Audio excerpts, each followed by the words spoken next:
यह दुनिया दो प्रकार के लोगों से भरी हुई है। पहले वे जिन्हें अपने समय का महत्व ही नहीं पता, जो नहीं जानते कि उनका समय कितना कीमती है और उसका सही उपयोग कैसे करना है।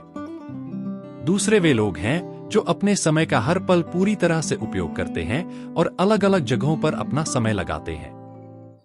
जैसे कि आप अपने समय को अपनी नौकरी, व्यापार, परिवार, दोस्तों और अन्य जीवन की चीजों में बांटते हैं। हम चाहे जितना भी समय बांट लें, हमारे जीवन में हमेशा कोई ना कोई ऐसा व्यक्ति होता है जिसे हम वह समय नहीं दे पाते जो उसे देना चाहिए। चाहे हम अपना समय बर्बाद ही क्यों न कर दें, उस एक व्यक्ति के लिए समय नहीं निकाल पाते। लेकिन वह व्यक्ति हमेशा सोचता है कि आज नहीं तो कल हम उसे समय देंगे। यदि इस बात का अर्थ समझा जाए तो वास्तविकता यह है कि जिसे हमें सबसे अधिक समय देना चाहिए, उसे हम अपने जीवन का कीमती समय कभी नहीं दे पाते हैं। हमारा ध्यान उस व्यक्ति पर तब जाता है जब हमारे जीवन में खराब समय आता है या जब हमारी मृत्यु करीब होती है। तो प्यारे दर्शकों, मैं फिर एक बार आपके लिए एक ऐसी कहानी लेकर आया हूं जिसके माध्यम से हम जानेंगे कि इंसान के जीवन में समय कितना कीमती होता है और हमें समय का उपयोग कैसे करना चाहिए।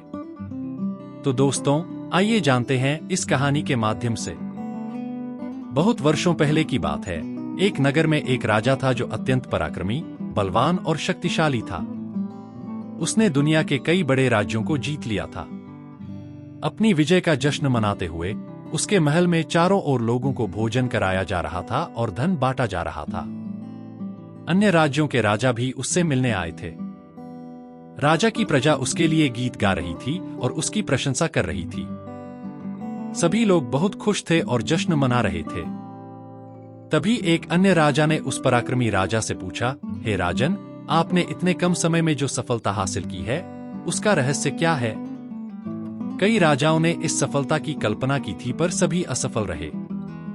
कईयों ने प्रयास किया पर कोई भी इतने कम समय में सफल नहीं हुआ। कृपया हमें बताएं, आपने यह कैसे हासिल किया? इस पर वह पराक्रमी राजा ने उत्तर दिया, यदि आप अपने जीवन में कुछ हासिल करना चाहते हैं तो उसे पाने का सही समय होता है और आपको उस समय को पहचानना आवश्यक है। जब आप उस समय को पहचान लेते हैं तो उसी समय पर आपको कर्म करना होगा। यदि आप कर्म करने से चूक जाते हैं या देरी कर देते हैं तो वह चीज जो आप चाहते हैं वह आपके हाथ से निकल जाती है। इसलिए अपने जीवन में सभी को महत्व दें, सभी को समय दें। समय और कर्म हम मनुष्यों के जीवन के दो महत्वपूर्ण पहलू हैं। जो व्यक्ति समय को समझता है, समय के अनुसार सही कर्म करता है, उसे निश्चित ही वह पल मिलेगा जिसकी वह कामना करता है। जैसे मैंने यह सब कुछ पाया, वह भी इतने कम समय में, और आगे भी मैं इसी तरह से सफलताएं हासिल करता रहूंगा। राजा के उत्तर को सुनकर वहां मौजूद सभी राजा और दरबारी बहुत प्रसन्न हुए और सभी ने राजा की बहुत प्रशंसा की।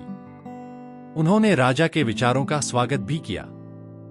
लेकिन उस दरबार में एक वृद्ध सन्यासी भी था जो राजा के शब्दों को सुनकर जोर से हंसने लगा। वह इतना जोर से हंस रहा था कि हंसते हंसते उसका पेट फूल गया और वह वहीं गिर पड़ा। वहां मौजूद कुछ सैनिकों ने उसे उठाया और पकड़ लिया। कुछ अधिकारियों ने राजा से कहा कि यह वृद्ध सन्यासी आपका अपमान कर रहा है, इसलिए अगर आप आज्ञा दें तो इसे मृत्युदंड दिया जा सकता है। राजा ने अधिकारियों की बात सुनी। पहले तो वह चुपचाप उस वृद्ध सन्यासी को देखते रहे, फिर उसे देखकर उनके मन में दया जाग उठी, क्योंकि वह एक बड़ा सन्यासी था और उसकी हालत भी ठीक नहीं लग रही थी। राजा को लगा कि शायद वृद्ध सन्यासी को उनकी बात समझ में नहीं आई और इसीलिए वह हंस पड़ा। राजा ने उस वृद्ध सन्यासी से कहा, हे मुनिवर, लगता है आपको मेरी बात समझ नहीं आई, इसीलिए आप जोर जोर से हंस रहे थे। राजा की इस बात को सुनकर वह वृद्ध सन्यासी फिर से हंसने लगा और हंसते हंसते एक बार फिर वहीं जमीन पर गिर पड़ा। उसकी हंसी रुकने का नाम ही नहीं ले रही थी और उसे हंसते देख दरबार के कुछ अन्य लोग भी जोर जोर से हंसने लगे। राजा के मन में यह सब देखकर क्रोध उत्पन्न होने लगा और उसने बूढ़े सन्यासी से कहा, हे मुनिवर, आपको क्या लगता है? क्या हमने जो कहा वह गलत है? क्या हमारी बातें हंसी के योग्य हैं? राजा की बातें सुनकर सन्यासी बोला, हे राजन, नहीं, मेरा मतलब वह नहीं था। आपने जो कहा वह बिल्कुल सही है। सही समय पर सही कर्म करना ही हमें सफलता की ओर ले जाता है। जो कर्म और समय के बंधन को समझ जाता है वही अपने लक्ष्य को प्राप्त करता है। लेकिन मुझे हंसी इस बात पर आ रही है कि आपने कहा आपका समय सभी का हक है और आप सभी को समय देते हैं, जो कि गलत है। इस पर राजा ने सन्यासी से पूछा, हे मुनिवर, आपको ऐसा क्यों लगता है कि मैं सभी को समय नहीं देता? तब सन्यासी ने उत्तर दिया, हे राजन, एक ऐसा बेचारा भी है जिसके लिए आपके पास समय नहीं है, जिसे आपके समय की सबसे अधिक आवश्यकता है। आपने अब तक उसके लिए कोई कर्म नहीं किया और न ही उसे अपना समय दिया है, इसलिए वह आपको कभी प्राप्त नहीं होगा। यह सुनकर राजा और भी अधिक क्रोधित हो गए।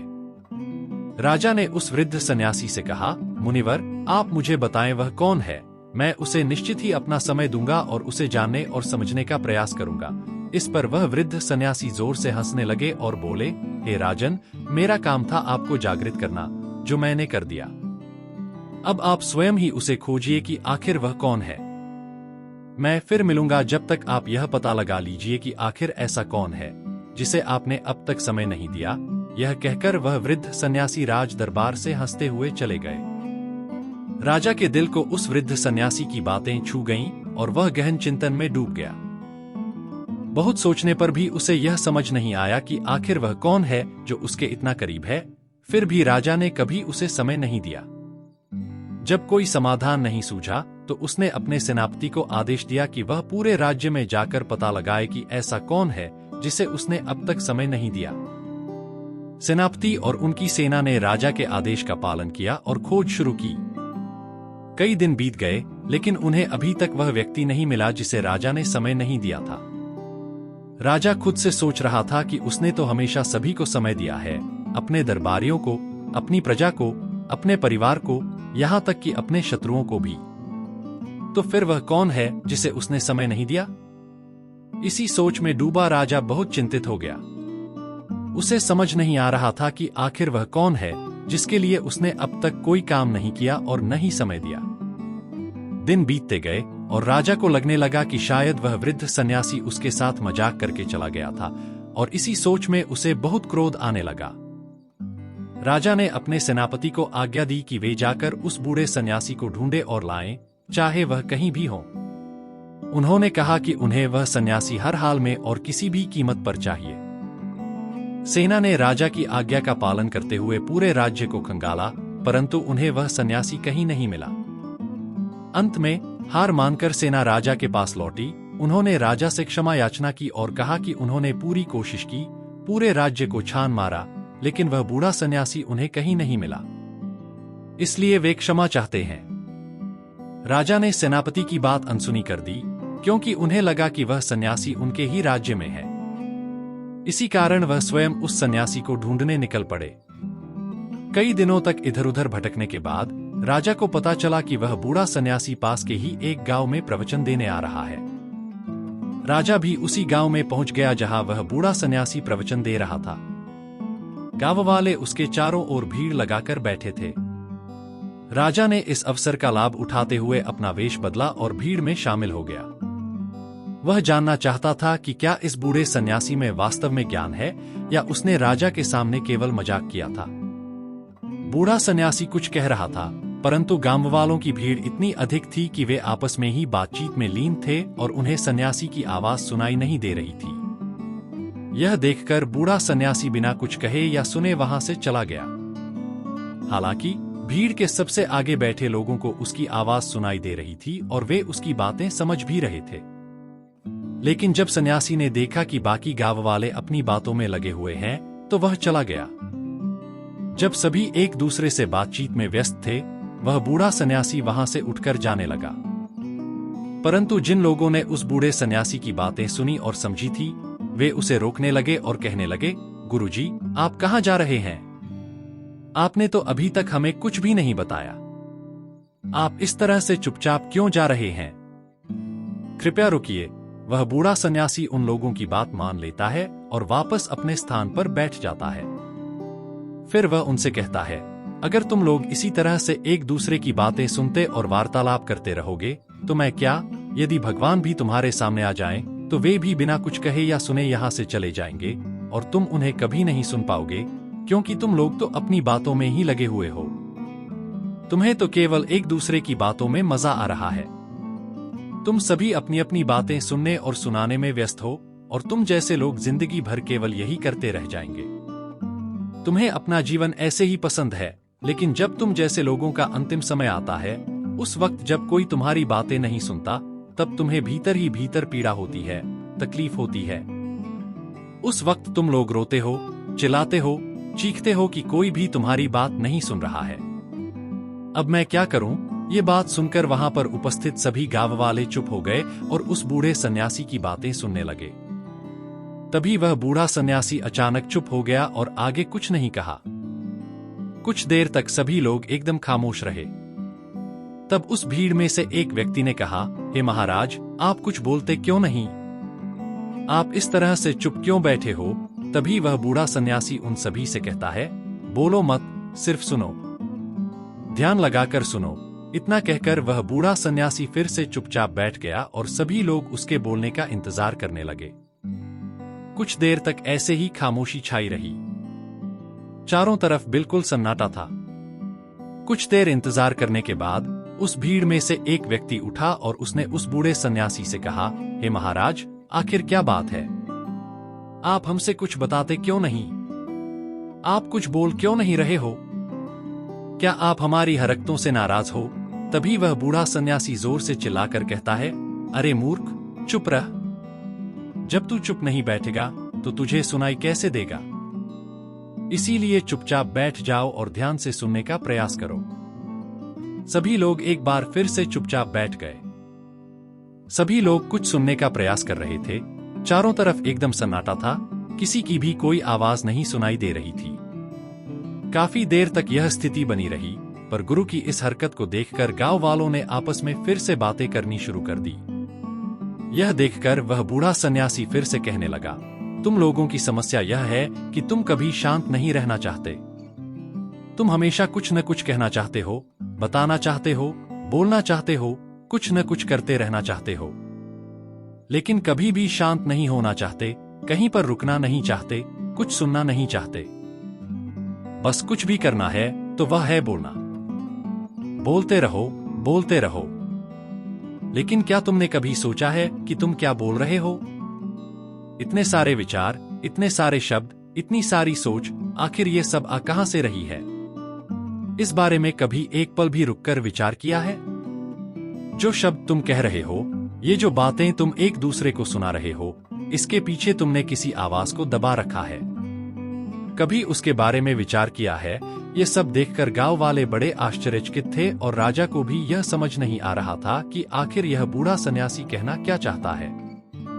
तभी अंत में क्रोधित होकर राजा खड़ा हुआ और उसने उस बूढ़े सन्यासी से कहा, हे मुनिवर, यदि आप कुछ कहेंगे ही नहीं तो हम भला क्या सुनेंगे?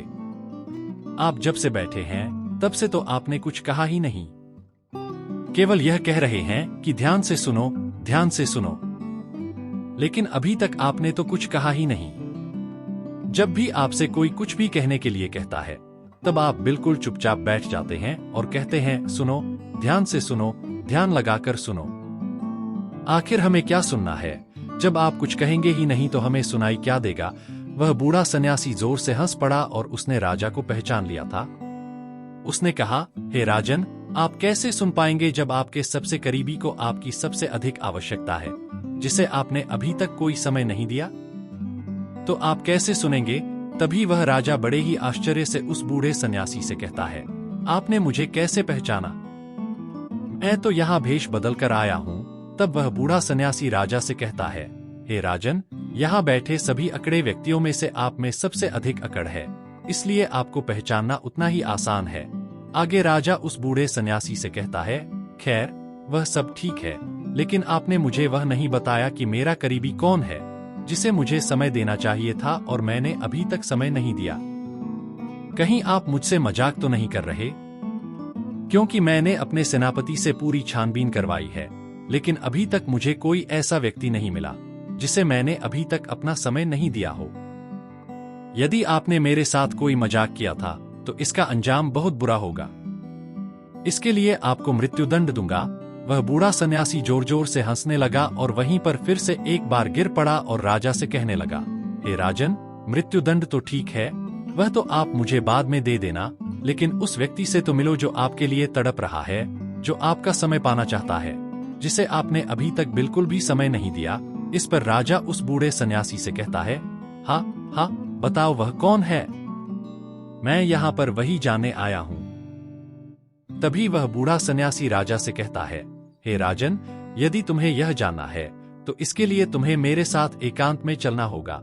राजा उस बूढ़े सन्यासी से कहता है, हाँ हाँ, मैं तुम्हारे साथ अवश्य चलूंगा, क्योंकि मुझे यह जानना अनिवार्य है कि आखिर वह कौन व्यक्ति है जिससे मैंने अभी तक अपना कीमती समय नहीं दिया। मैं तुम्हारे साथ चलने के लिए तैयार हूँ। इतना कहकर वह बूढ़ा सन्यासी और राजा दोनों एक जंगल में चले जाते हैं, जो बिल्कुल वीरान था और जहाँ पर किसी का आना जाना नहीं था। वह बूढ़ा सन्यासी राजा को एक तालाब के पास ले जाता है और कहता है, हे राजन, जिसे तुम ढूंढ रहे हो वह तुम्हारे सबसे करीब है और वह तुम्हें इसी तालाब में मिलेगा। राजा बूढ़े सन्यासी की बात मानकर तालाब की ओर आगे बढ़ता है। जब वह तालाब में झांकता है तो उसे कुछ भी नजर नहीं आता। यह देखकर राजा और भी क्रोधित हो जाता है और उस बूढ़े सन्यासी से कहता है, लगता है तुम मुझे फिर से मूर्ख बनाने की कोशिश कर रहे हो। उस बूढ़े सन्यासी ने कहा, नहीं राजन, ध्यान से देखो, तुम्हें कुछ आवश्यक दिखाई देगा। वह तुम्हारा सबसे करीबी इसी तालाब में मिलेगा। राजा ने सन्यासी की बात मानी और तालाब की ओर बढ़ा।